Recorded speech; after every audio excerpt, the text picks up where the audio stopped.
사울 왕이 죽었죠.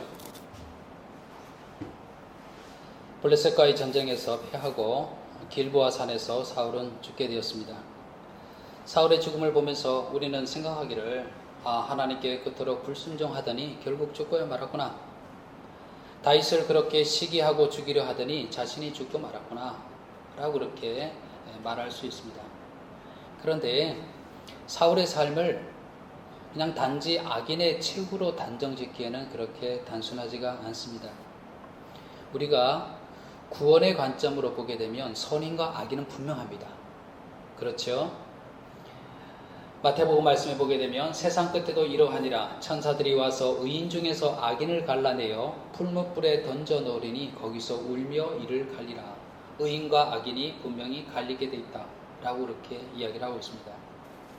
요한일서에도 아들이 있는 자에게는 생명이 있고 하나님의 아들이 없는 자에게는 생명이 없느니라. 예수 그리스도를 통한 생명이 있는 자와 그렇지 않은 자는 분명히 갈려있게 됩니다. 회색이 없죠. 분명히 빛의 자녀들과 어둠의 자녀들은 갈라지게 되어 있습니다. 구원의 관점으로 보게 되면 선인과 악인은 분명히 갈라지게 되어 있습니다. 그런데 사람을 행위의 관점에서 보게 되면 그 사람을 이 삶을 평가하게 될 때 행위의 관점에서 평가하게 되면 그 삶에 선과 악이 얽혀져 있다는 것을 우리가 알게 됩니다.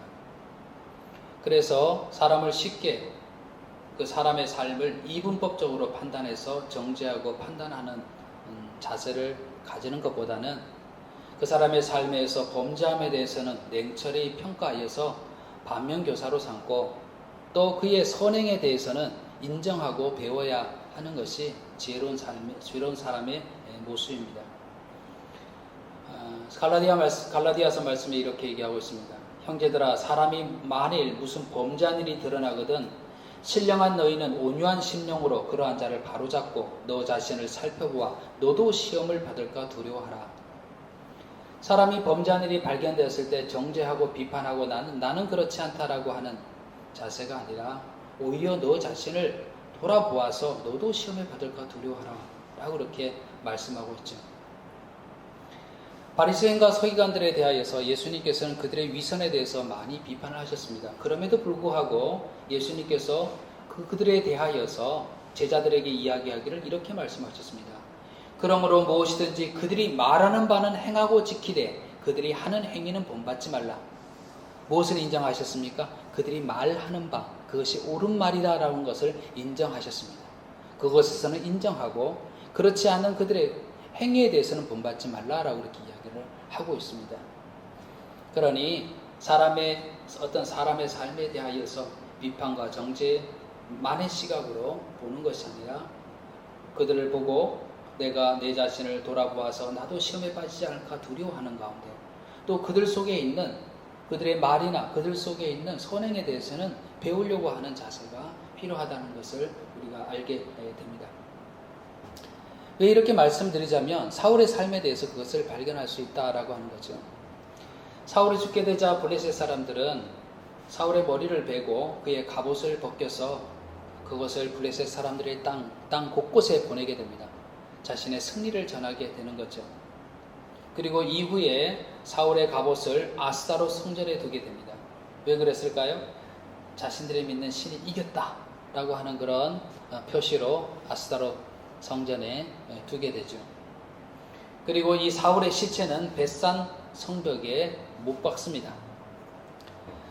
성벽에 못 박혀 있는 사울의 시체를 생각해 보십시오. 아무도 그 시체에 다가가지 않습니다. 감히 그곳에 가서 블레셋 사람의 눈이 두려워 어찌 다가갈 수 있겠습니까? 그냥 까마귀에 밥이 되든지 그렇게 시체는 없어질 것이죠. 그런데 길르앗 야베스 주민들이 이 소식을 듣게 됩니다. 사울이 죽었고 그의 시체가 벳산 성벽에 못 박혀 있다는 사실을 듣고는 밤새도록 달려가서 사울과 그의 아들들의 시체를 그 벳산 성벽에서 내려서 야베스로 가지고 가서 시체가 많이 손상되었기에 불살라서 장사를 하게 됩니다. 그리고 그의 이 사울의 죽음을 애도하면서 7일 동안 금식하게 됩니다. 그럼 이런 의문을 가지게 됩니다. 아니 도대체 길르앗 야베스 주민들이 왜 그렇게 했을까? 위험을 감수하면서까지 왜 그렇게 사울의 시체를 수습하고 또 그의 죽음에 대해서 애통해하면서 장사를 했을까? 이런 생각이 들게 되죠. 그것은요, 그들이 사울에게서 결코 잊을 수 없는 은혜를 입었기 때문에 그렇습니다. 사무엘상 11장에 보면은 그 내용이 나와 있는데요. 암몬 사람 나하스가 이 길르앗 야베스에 와서 그들을 치고 들어와서 하는 말이, 치고 들어오니 이 길르앗 야베스 사람들이 화친을 청하게 됩니다. 다 죽게 되었으니 어떡합니까? 당신들이 우리를 그냥 내버려 두게 되면 당신들을 잘 섬기겠습니다 라고 그렇게 이야기를 하게 됩니다. 그때 암몬 사람 나하스가 그들에게 뭐라고 이야기를 하냐면, 내가 너희 오른 눈을 다 빼야 너희와 언약하리라. 내가 온 이스라엘을 이같이 모욕하리라. 오른 눈을 빼면 어떻게 되겠어요? 전투력을 상실하는 것뿐만 아니라 불구로서 그렇게 살아가는 것 아니겠어요? 너희들이 그렇게 하지 않으면 너희를 다 죽이겠다는 거죠. 이스라엘에게도 이렇게 모욕하겠다는 거죠. 이 길르앗 야베스 사람들이 큰일 났습니다. 어떻게 하겠습니까? 도움을 청할 수밖에 없겠죠. 이스라엘 각 지역에 도움을 요청하러 사람을 보내게 됩니다. 그러나 아무 응답이 없습니다. 그럴 때에 사울이 하나님의 영의 감동함을 받아서 이스라엘 군사들을 소집하게 되고, 그 군사들과 함께 암몬을 쳐서 이 야베스를 구원했습니다. 이 구원을 받은 경험을 길르앗 야베스 사람들이 기억하고 있었던 것입니다. 이 일을 보게 되면 그 은혜를 잊지 않고 끝까지 은혜를 갚은 길르앗 야베스 사람도 대단하지만은, 이 사울의 생애를 보게 될 때에 사울의 생애 가운데서도 그가 이렇게 하나님의 영에 감동되어서 선을 행할 때가 있었구나라는 것을 알게 됩니다. 용기를 내요. 하나님의 영에 감동되어서 용기를 내요. 암몬 사람을 몰아내고 야베스 사람들을 구원하였던 이 선한 일을 행하였던 그 씨앗은요, 사라지지 않고 심겨져서 열매를 맺고 있습니다.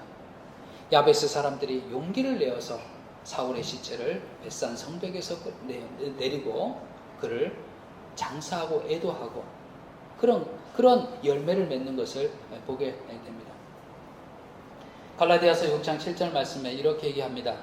스스로 속이지 말라. 하나님은 업신여김을 받지 아니하시나니 사람이 무엇으로 심든지 그대로 거두리라. 하나님께서 우리에게 주신 일반적인 법칙이 있습니다.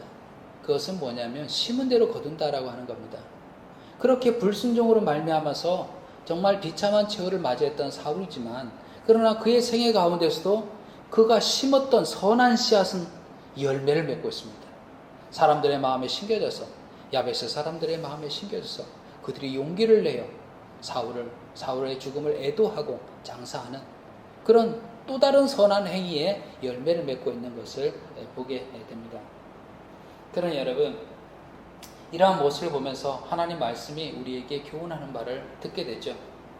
우리의 삶이 가만히 보게 되면 다 씨를 뿌리며 살아가는 겁니다. 그냥 살아가는 것 같지만 내가 누구에게 말을 하고 어떤 행위를 하고 어떤 태도를 가지고 행하는 그 모든 것들은요, 눈에 보이지 않는 씨가 다 심겨지게 되는 겁니다. 그 씨는요, 그냥 없어지는 것이 아니라 뿌린 대로 거두어지게 되는 것입니다. 나는 그것을 기억하지 못한다 하더라도 어딘가 그것이 열매를 맺게 되는 것입니다. 전도도 마찬가지죠. 내가 복음을 전하는 이 일이 그냥 나도 기억하지 못하는 일이 될지 모르지만 그것이 다 그 씨앗이 열매를 거두게 되는 겁니다. 어떤 과정을 통하여서 뿌린 자와 거두는 자는 다를지 모르지만 열매를 거두게 되는 거죠. 그러니 우리는 하나님께서 우리에게 주신 삶, 이 기회를 통해서 어떻게 살아야 할지를 알게 되는 거죠. 내 삶을 통해서 열심히 선한 씨를 뿌리며 살아야 되겠다.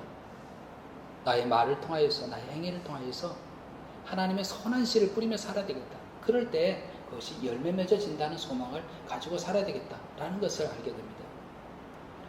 갈라디아서 6장 9절에요. 우리가 선을 행하되 낙심하지 말지니 포기하지 아니하면 때가 이름에 거두리라. 사람이 알아주지 않는다 하더라도 나만 이런다고 뭐가 변하겠어? 이렇게 낙심할 것이 아니라 선을 행하며 낙심하지 않고 뿌리게 될 때에 때가 이름에 거두게 되는 그런 일이 있음을 우리가 기억하면서 우리의 생애를 통해서 그 선한 씨를 뿌리며 살아갈 수 있는 그런 우리가 되기를 간절히 축원을 드립니다. 사울이 이렇게 전장에서 죽게 되었을 때 다윗은 하나님의 은총 속에서 그 전쟁에서 빠질 수가 있었잖아요. 자기 자신은 어쩔 수가 없었는데, 참여할 수밖에 없었는데, 오히려 그들 사이에서 다윗을 불신하게 만들어서 다윗이 그 전쟁에서 빠질 수가 있었죠. 집에 들어왔더니 어떤 일이 벌어졌습니까? 시글락에 있던 모든 가족들이 다 아말렉 사람의 침략을 받아서 포로로 잡혀갔잖아요. 포로로 잡혀갔다는 것은 생명을 유지하고 있다는 거죠. 하나님께서 그렇게 그들을 보호하고 계셨고, 그제서야 다윗은 어떻게 했습니까? 하나님 어떻게 하면 좋겠습니까? 제가 쫓아가야 됩니까? 쫓아가면 되겠습니까? 너 쫓아가라. 너 그들을 구원하겠다 라고 하는 하나님의 응답을 듣고 쫓아가게 되죠. 그래서 그들 모두를, 우리가 말씀을 지난번에도 보았지만은 그들이 빼앗아간 그 모든 것들을 하나도 잃어버린 바 되지 않고 다 찾아왔다라고 되어 있습니다. 가족들을 다 데리고 찾아오게 된 거죠. 다시 시글락으로 돌아와서 머무르고 있을 때에 한 사람이 다윗을 찾아오게 됩니다. 이 사울과 함께 전쟁했던 그 진영에서 도망쳐 나온 어떤 사람이 다윗을 찾아오게 되죠. 와서 다윗에게 보고하게 됩니다. 이스라엘은 전쟁에서 패하였고 사울뿐만 아니라 요나단도 죽었음을 보고하게 됩니다. 다윗은 그 청년에게 다시 묻습니다. 사울과 그의 아들 요나단이 죽은 것을 너는 어떻게 아느냐? 라고 물었더니 그가 자신만만하게 대답합니다. 뭐라고 대답합니까? 사울이 자신을 향하여서 자신이 부상을 당하여서 다 죽게 되어서 모욕을 당할 수 있으니, 블레셋에 잡혀 모욕을 당할 수 있으니 자신을 죽여달라 라는 그 말을 듣고 자신이 그를 죽였다는 거죠. 그리고 그의 왕관, 머리에 있는 왕관과 팔에 있는 고리를 벗겨서 내 주께 가져왔습니다 라고 그렇게 얘기했습니다. 사실인가요? 그 우리가 지난번에 봤잖아요. 사실인가요? 이 아말렉 청년의 보고가 사실인가요? 아닙니다. 죽은 건 사실이죠. 사울이 죽은 건 사실이죠. 그런데 이 아말렉 청년이 죽였다는 것은 거짓말이죠. 우리가 지난번에 말씀을 통해서도 우리가 보았지만은 사울은 정말 자신이 부상당한 채로 잡혀서 모욕을 당할까 하여서 자기 부관에게, 칼을 맡은 자에게 자신을 죽여달라 그랬죠. 그런데 감히 사울을 죽이지 못하고 이 부관이 가만히 망설이고 있자 사울이 스스로 자결했잖아요. 그것을 보고 있던 옆에 부관도 스스로 자기도 자결하게 됩니다. 그런데 이 아말렉 이 청년이 자신이 죽였다고 이야기를 하는 거예요. 사울을 죽였다. 왜 이렇게 거짓말을 했을까요? 이유는 분명하죠. 사울이 그토록 다윗을 쫓아다니면서 다윗을 죽이려고 그랬으니 이 다윗에게 있어서는 사울은 철천지 원수라고 생각하고 그 원수를 내 손으로 죽였습니다 라고 보고함을 통하여서 그 공을 자기가 받고 자신이 상을 받으려는 거죠. 인정을 받으려고 하는 것이죠. 여러분, 한 사람이 죽었어요. 불행한 죽음을 당했습니다.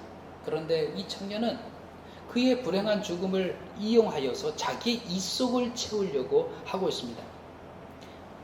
이 죽은 사람이, 이 불행한 일을 당한 사람이 어떤 삶을 살아왔고 어떻게 생을 마감했는지는 상관이 없이 그의 죽음을 이용하여서 어떻게 하면 나에게 득을 얻을 수 있을까라고 그렇게 생각만 하는 겁니다. 은혜를 잊지 않고 용기를 내어서 사울의 사체를 가져다가 장사한 길르앗 야베스 사람과는 비교가 되게 됐죠. 이 죽음을 이용하여서 자기의 유익을 구하는 거죠. 사람의 불행을 어떻게 해서든지 이용해서 그의 자신의 이익을 구하려고 하는 모습은 이 아말렉 청년에게만 있는 것이 아니죠. 인류 역사상 보게 되면 우리의 삶의 주변에서 사람의 불행을 통하여서 그것을 찬스로 여겨서, 그걸 기회로 여겨서 자신이 올라가려고 그러고 자신이 이익을 보려고 하는 그런 사람들의 모습은 우리가 많이 보고 있습니다. 며칠 전에 제가 다큐멘터리 하나를 봤는데요. 독일 나치에 의하여서 아우슈비츠 감옥으로 유대인들이 끌려가고 거기서 고문을 받고 거기서 독가스로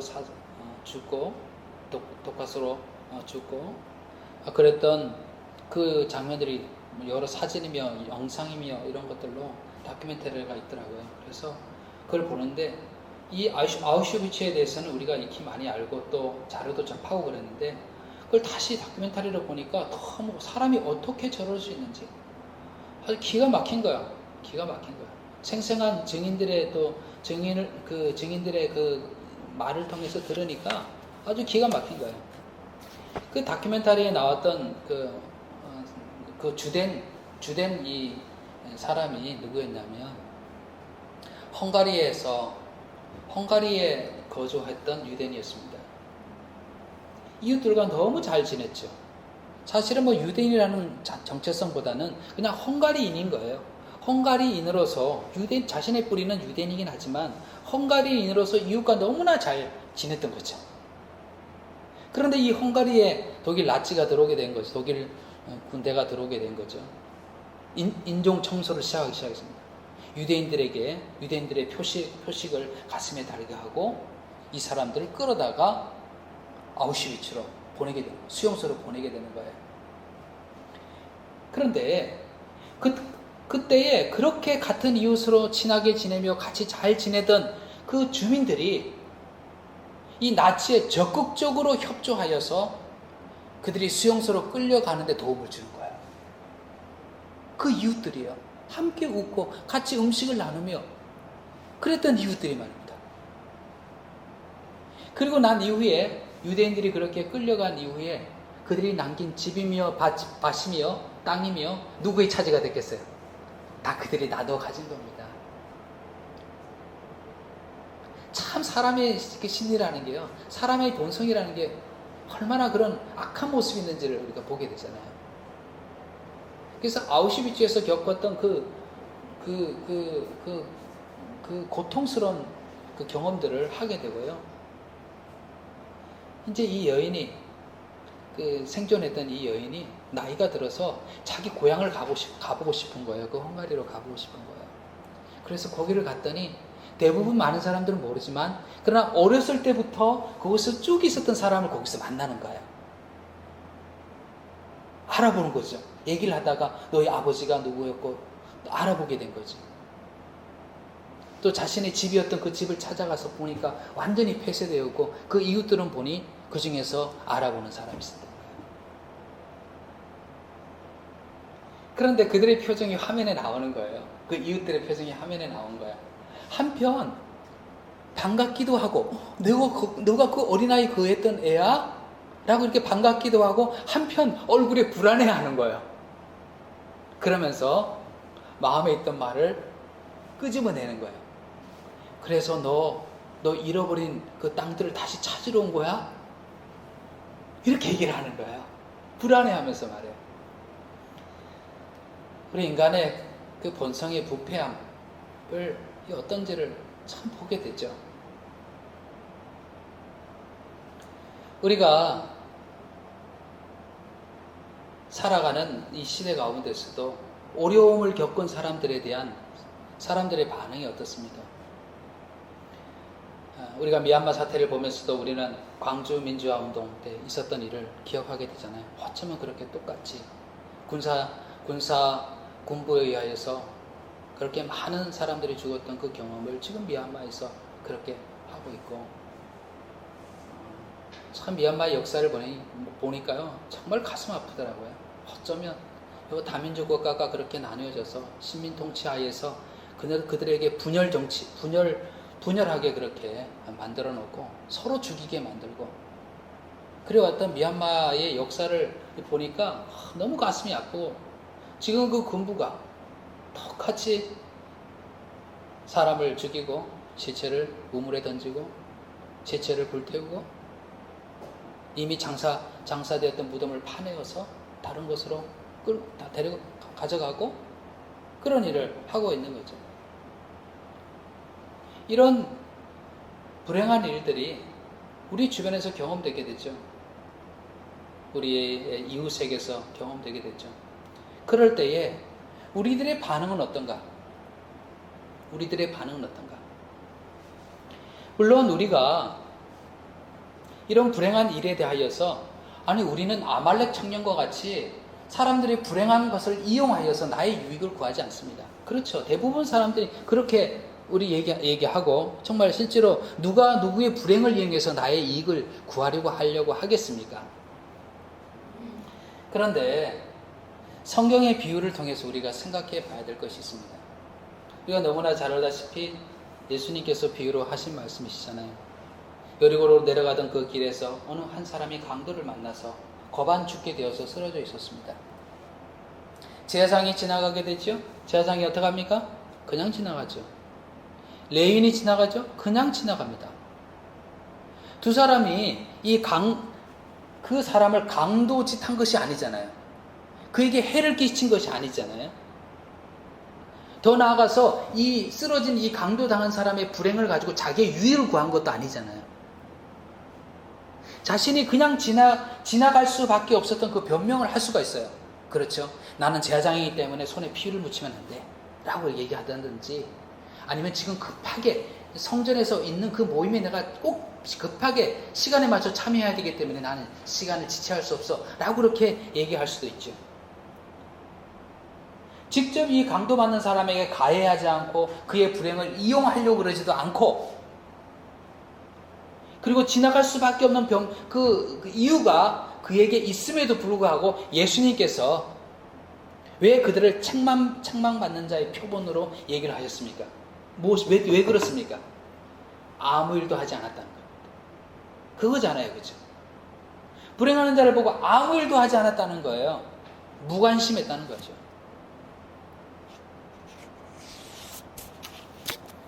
부자와 거지 나사로의 이야기도 잘 알지 않습니까? 부자가 거지 나사로에게 해를 끼친 건 하나도 없습니다. 그를 때렸다든지 그에게 사기를 쳤다든지 아무것도 없습니다. 그냥 부자는 자기가 가지고 있는 부를 가지고 그냥 즐기며 살았던 것밖에 없어요. 내 돈 가지고, 우리 그런 말 많이 하잖아요. 내 돈 가지고 내가 쓰는데 뭐라고 그래, 이렇게 얘기를 하잖아요. 그죠? 그것처럼 똑같습니다. 내 돈 가지고 내가 하는데 누가 뭐라고 그래 라고 그렇게 얘기하는 것처럼 부자는 그렇게 살아왔던 거예요.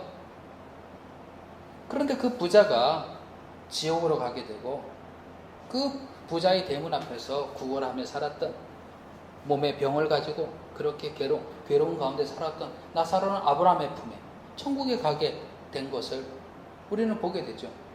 그럼 질문하게 되죠. 부자가 잘못한 게 뭐냐 이거죠. 부자가 이렇게 얘기할 수도 있잖아요.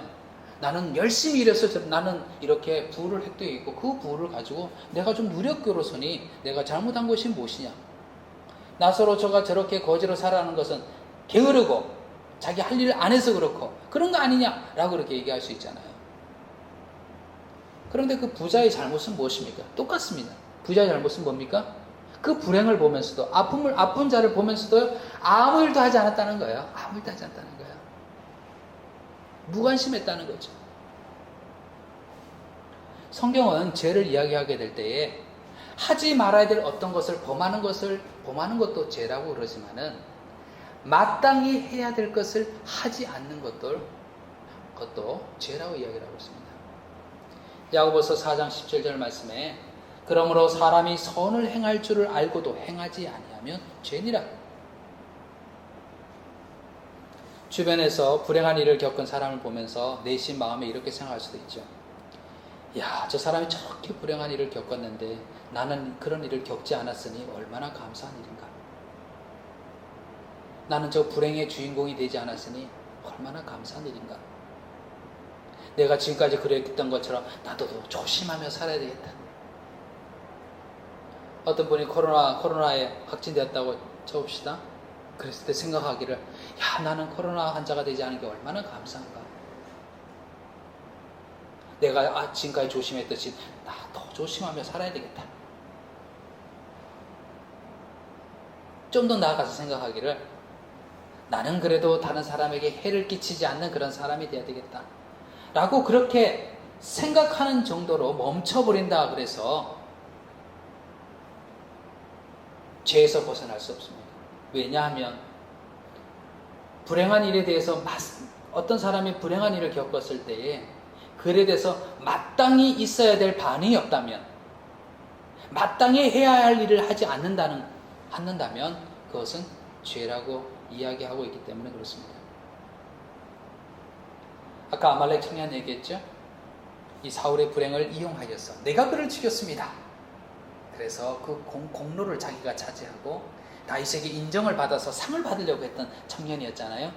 그런데 정작 그 인생의 반을 계속해서 사울에게 쫓겨서 죽음의 위기 속에 있었던 이 다윗의 반응은 어떻습니까? 이 다윗은 뛸 듯이 기뻐하면서 드디어 내가 완전히 죽음의 공포로부터 해방됐다.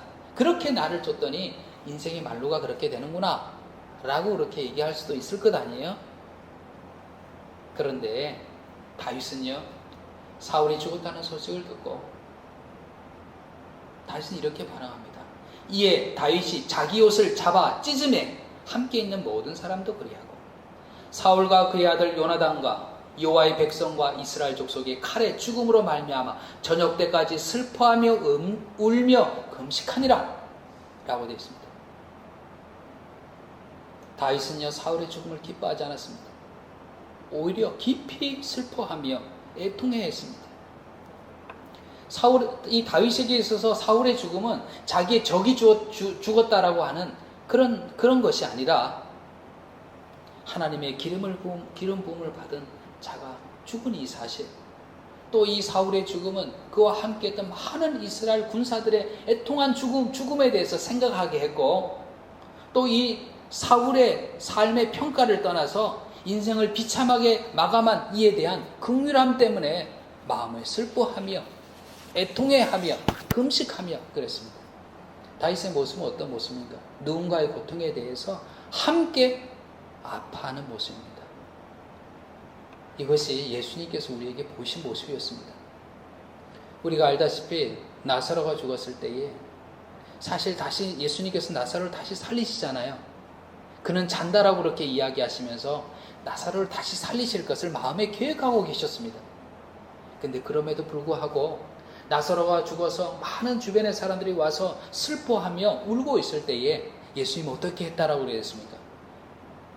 예수께서 그가 우는 것과 또 함께 온 유대인들이 우는 것을 보시고 심령의 비통히 여기시고 불쌍히 여기사 이르시되 그를 어디에 두었느냐 이르되 주여 와서 보옵소서 하니 예수께서 눈물을 흘리시더라.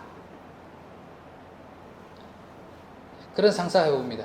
예수님께서 웃으셨을까요? 안 웃으셨을까요? 되게 상 가운데 당연히 웃으셨겠죠. 그런데 성경에 글쎄요, 예수님께서 웃으셨더라, 껄껄껄 그러면서 웃으셨더라, 이런 말씀은 글쎄 어디 있는지 없는 것 같아요. 그렇지만 분명히 보이지는 예수님께서 우셨다라고 하는 말씀은요, 성경 분명히 나와 있습니다. 본인이 다시 살리실 것임에도 불구하고 어때요? 애통해하는 사람들과 함께 애통해하며 눈물을 흘리셨어요. 그리고 이 말씀도 아시죠? 예수님께서 예루살렘 성을 보시고 예루살렘을 보시고 어떻게 하셨습니까? 눈물을 흘리셨습니다. 우셨어요. 왜냐하면 앞으로 있을 예루살렘의 파멸에 대해서 예견하시면서 예수님께서는 우셨어요. 이렇게 생각할 수도 있잖아요. 거 봐라, 너희들이 이렇게 죄악 가운데 있더니 너희들이 내 말에, 하나님 말씀에 불순종하더니 결국 멸망하는구나 라고 그렇게 생각하는 것이 아니라 그들의 파멸에 대해서 함께 고통해 하시면서 우셨던 예수님의 모습을 보게 됩니다. 히브리서요, 우리의 대제사장이신 예수님에 대해서 어떻게 이야기하고 있습니까? 우리에게 있는 대제사장은 우리의 연약함을 동정하지 못할 리가 아니요 모든 일에 우리와 똑같이 시험을 받으신 이로되 죄는 없으시니라. 우리의 연약함을요 동정하시는 분, 우리의 연약함을 같이 공감하시며 같이 아파하시는 분이시라는 얘기예요.